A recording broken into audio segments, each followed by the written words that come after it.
Maranatha, Tuhan Yesus segera datang. Saya Wana Dumais dari BIC Sydney, Australia. Saudara yang dikasihi Tuhan, Yohanes 11 ayat 49 sampai ayat yang ke-53. Tetapi seorang di antara mereka, yaitu Kayafas, imam besar pada tahun itu, berkata kepada mereka, "Kamu tidak tahu apa-apa, dan kamu tidak insaf, bahwa lebih berguna bagimu jika satu orang mati untuk bangsa kita daripada seluruh bangsa kita ini binasa." Hal itu dikatakannya bukan dari dirinya sendiri, tetapi sebagai imam besar pada tahun itu ia bernubuat bahwa Yesus akan mati untuk bangsa itu, dan bukan untuk bangsa itu saja, tetapi juga untuk mengumpulkan dan mempersatukan anak-anak Allah yang tercerai-berai. Mulai dari hari itu, mereka sepakat untuk membunuh dia. Saudara yang dikasihi Tuhan, jadi rencana pembunuhan Yesus menjadi matang sejak Kayafas memberikan sebuah arahan kepada orang Israel saat itu. Kayafas mengatakan bahwa Yesus harus mati atau akan mati bagi bangsa Israel atau bangsa Yahudi. Kemudian Yesus akan mati bagi bangsa lain.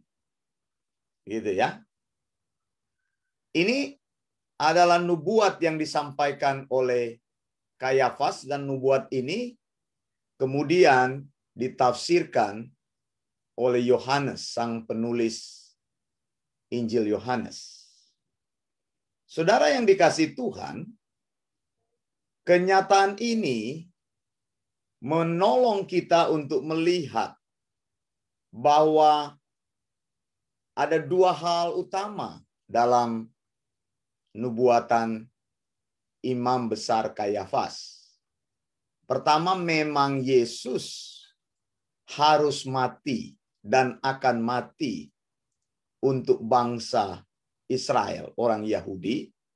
Yang kedua, Yesus akan mati atau harus mati bagi bangsa lain atau orang non-Yahudi.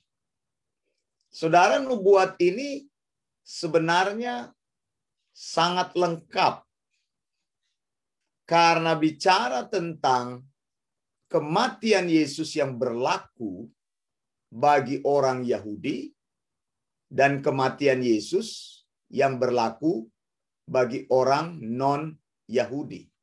Allah tidak pilih-pilih kasih. Allah tidak membeda-bedakan. Allah ingin menyelamatkan seluruh umat di dunia ini dengan satu cara, yaitu melalui kematian Yesus Kristus. Tidak ada cara lain untuk mendekati Allah. Tidak ada cara lain membuat kita benar di hadapan Allah, yaitu melalui kematian Yesus. Kayafas sudah bernubuat pada waktu itu, sekitar tahun 33 Masehi sampai tahun 37 Masehi. Katakanlah waktu itu. Pada tahun itu, dia telah memberikan sebuah nubuat yang signifikan. Dan nubuat inilah yang men-trigger, mendorong orang Israel untuk membunuh Yesus. Karena mereka mendengar dari pemimpin agama mereka bahwa Yesus harus mati bagi orang Yahudi. Dan Yesus harus mati bagi orang-orang non-Yahudi. Orang Israel berpikir bahwa ketika mereka membunuh Yesus, mereka melakukan apa yang berkenan kepada Allah karena keluar dari mulut Kayafas, imam besar mereka. Tetapi sesungguhnya ketika mereka melakukan itu, mereka menggenapi rancangan dan rencana Allah untuk seluruh dunia. Jadi saya mau bilang kepada kita semua, tidak ada jalan lain untuk orang bisa datang kepada Tuhan selain jalannya melalui kematian Yesus. Orang Yahudi diselamatkan melalui kematian Yesus, orang non-Yahudi diselamatkan melalui kematian Yesus. Jadi Allah hanya bekerja dengan satu cara atau melalui satu cara. Tidak ada cara lain. Yesus adalah satu-satunya jalan. Dan memang ini sudah pernah diucapkan Yesus selama dia hidup melayani di bumi ini. Yohanes 14 ayat 6 dikatakan, akulah jalan dan kebenaran dan hidup. Ya, jalannya dari Allah sendiri dan jalannya harus melewati jalan Allah sendiri. Makanya agama yang benar itu harus melewati cara Allah. Agama yang benar itu harus melewati jalan Allah. Orang bisa bilang banyak jalan untuk melakukan sesuatu, tetapi Allah hanya mempunyai jalan, dan jalan itu harus ditempuh manusia yang ingin mencari Allah. Tidak ada jalan lain. Kita tidak bisa menggunakan konsep kita untuk mendekati Allah. Nah, konsep Allah itu dituangkan, dituliskan melalui Theopneustos, wahyu tertulis. Alkitab yang sudah dikanon dari perjanjian lama sampai perjanjian baru 66 kitab. Maka kalau dikatakan Yesus adalah satu-satunya jalan, nah Allah hanya bicara melalui satu-satunya channel, yaitu wahyu Allah, yaitu Alkitab. Tidak ada channel lain. Mengapa? Karena kalau ada channel-channel lain, maka kita mempunyai Allah yang membingungkan. Kita mempunyai Allah yang tidak pasti. Kalau dikatakan bahwa Yesus akan mati dan harus mati bagi orang Israel dan bagi orang non-Israel, maka itu adalah satu-satunya jalan. Tidak ada lagi jalan lain yang bisa kita upayakan untuk mendapatkan keselamatan atau untuk bisa datang kepada Allah. Allah sendiri yang merancangkan jalan itu. Lihat, cara Allah bekerja itu, Allah memakai manusia untuk rencananya digenapi di dalam hidup manusia. Begitu. Jadi cara Allah tidak bisa bekerja langsung tiba-tiba dari surga, karena Allah bekerja melalui manusia. Maka jalan Allah itu akan melewati jalan manusia. Begitu. Kayafas berkata bahwa lebih berguna Yesus mati ini, mereka berpikir ketika Yesus mati, maka segala hujat, maka segala keributan, maka segala cara yang mereka pikir memaksa orang atau membuat orang tidak percaya kepada Allah Yahudi akan berhenti. Jadi mereka berpikir mereka bisa menyelesaikan masalah ketika Yesus mati. Tetapi sebenarnya itu atulah cara yang dipakai Allah. Allah membalikkan pikiran manusia bahwa Yesus menjadi satu-satunya jalan, satu-satunya sumber keselamatan. Nah, saudara, ini yang dinubuatkan oleh Yohanes Pembaptis, oleh Yohanes di dalam Injil Yohanes. Yohanes 1 ayat 29 dikatakan, pada keesokan harinya Yohanes melihat Yesus datang kepadanya dan ia berkata, lihatlah anak domba Allah yang menghapus dosa dunia. Jadi sebelum Kayafas bernubuat, Yohanes sudah menyatakan perkataan atau sound doktrin yang penting. Bahwa Yesus adalah anak domba Allah yang pertama.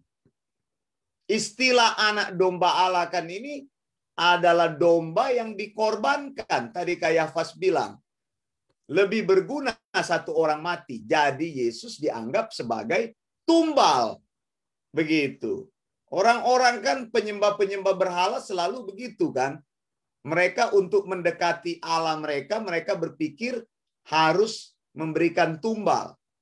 Untuk mendapat kekayaan harus ada tumbalnya. Untuk mendapat kebahagiaan harus ada tumbalnya. Itu penyembah-penyembah berhala yang berpikir bahwa Allah mereka itu akan murka. Begitu. Yohanes sudah menyatakan bahwa anak domba Allah akan menghapus dosa dunia. Jadi Yesus memang tujuan kedatangannya ke muka bumi ini yang saya katakan inkarnasi, yaitu Allah mengambil rupa manusia yang memang dilihat oleh saat itu orang sebagai manusia biasa, manusia yang sempurna, yang memang orang tidak pernah berpikir bahwa dia adalah Allah. Tapi Alkitab katakan dia adalah inkarnasi. Inkarnasi artinya Allah menjadi manusia. Untuk menyelamatkan manusia, Allah harus datang berubah menjadi manusia. Begitu. Karena Allah tidak bisa menyelamatkan manusia dalam proses yang manusia tidak bisa mengerti dalam keadaannya sebagai Allah. Allah harus menyelamatkan manusia dalam situasi yang manusia bisa mengerti. Jadi dikatakan anak domba Allah itu akan menghapus dosa dunia. Artinya apa tadi? Kayafas katakan bahwa Yesus akan mati bagi orang Yahudi. Yang kedua, Yesus akan mati bagi orang non-Yahudi. Jadi kelop nubuatan ini. Nubuatan ini menjadi lengkap bahwa kematian Yesus adalah satu-satunya cara untuk memuaskan murka Allah. Begitu. Kita ingat bersama ketika Adam dan Hawa melanggar perintah Allah, maka mereka berada di bawah kutukan. Pada saat itu Allah katakan, apabila kamu melanggar perintahku, maka kamu akan mati. Adam dan Hawa memang terjatuh dalam dosa dan mereka memilih kematian. Tetapi Allah ingin menyelamatkan mereka. Saat itu Adam dan Hawa sudah mengalami vonis kematian dari Allah. Jadi vonis kematian itu tidak bisa dibatalkan. Seperti seorang raja kalau dia sudah memberikan titah, dia tidak bisa batalkan itu. Entah titah itu terjadi karena tidak disengaja atau titah itu memang sudah dipikirkan masa-masa perintah itu. Jadi kalau sudah diberikan, tidak bisa dibatalkan lagi. Jadi harus memenuhi tuntutannya.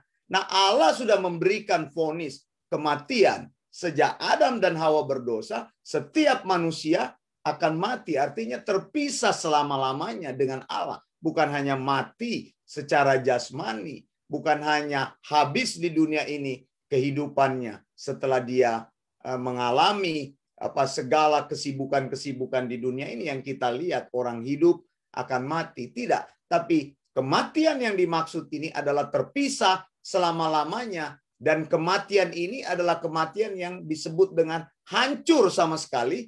Tidak ada lagi bekasnya. Dan Allah tidak akan melihat lagi. Jadi jangan saudara pikir itu neraka itu selama-lamanya akan terjadi. Tidak. Pada saatnya ketika langit dan bumi baru itu datang, maka semua kejahatan sudah tidak ada lagi. Neraka sudah tidak ada lagi. Iblis sudah tidak ada lagi. Orang-orang yang berbuat jahat tidak ada lagi. Dan bumi, langit dan bumi yang baru yang Tuhan akan buat kemudian itu adalah bersih dari semuanya. Makanya langit dan bumi ini akan dihancurkan. Jadi Allah sudah bertitah harus mati. Nah, untuk memuaskan murka Allah, maka manusia harus membayar hukuman itu. Supaya ketika hukuman itu terjadi, maka manusia akan bebas. Kan sama seperti di pengadilan. Seseorang yang divonis oleh hakim bersalah untuk masuk penjara. dihukum selama katakanlah 10 tahun, 15 tahun. Dia harus menjalani hukuman itu.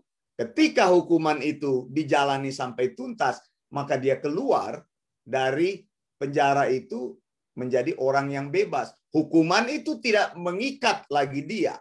Jadi itulah yang dilakukan oleh Yesus. Nubuat yang disampaikan oleh Kayafas sebenarnya sudah dinubuatkan oleh Yohanes jauh sebelumnya. Yohanes 1 ayat 36 juga dikatakan, dan ketika ia melihat Yesus lewat, ia berkata, lihatlah anak domba Allah. Jadi untuk memuaskan murka Allah, bukan manusia yang bisa melakukannya, Allah sendiri yang menyediakan jalan.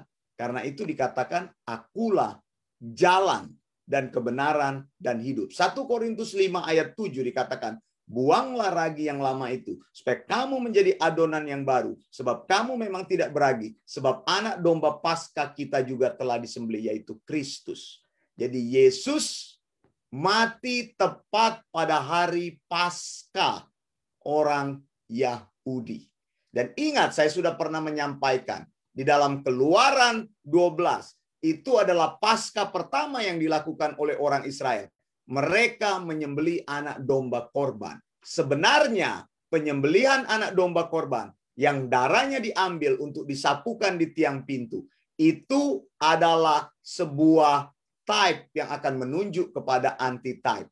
Jadi mereka bukan diselamatkan oleh anak domba itu binatang, tetapi mereka diselamatkan karena beriman kepada apa yang akan dikerjakan Allah di masa mendatang. Karena mereka taat kepada sound doktrinnya Allah, maka mereka diselamatkan. Jadi darah binatang itu adalah sebuah simbol, bukan menyatakan arti sebenarnya. Darah binatang yang dikorbankan sudah digenapi di dalam Yesus Kristus yang mencurahkan darahnya untuk menebus dosa manusia. Tepat terjadi pada hari Paskah. Jadi Paskah yang sesungguhnya adalah pengorbanan anak domba Allah. Siapa itu? Yaitu Yesus. Tidak ada cara lain bisa diselamatkan, bisa mengalami pembenaran, bisa mengalami kehidupan yang benar-benar berkenan di hadapan Allah tanpa melalui Yesus. Apakah engkau sudah mengenal Dia? Apakah engkau sudah percaya kepada Dia? Jalannya hanya melalui Yesus. Karena Yesuslah, kematian Yesus menyelamatkan orang Yahudi, dan kematian Yesus menyelamatkan orang non-Yahudi. Bagaimana caranya diselamatkan? Orang harus beriman kepada pengorbanan Yesus, kepada darah Yesus, kepada apa yang Yesus lakukan di kayu salib. Saya Wanda Dumais dari BIC Sydney, Australia. Maranatha, Tuhan Yesus segera datang. Blessings.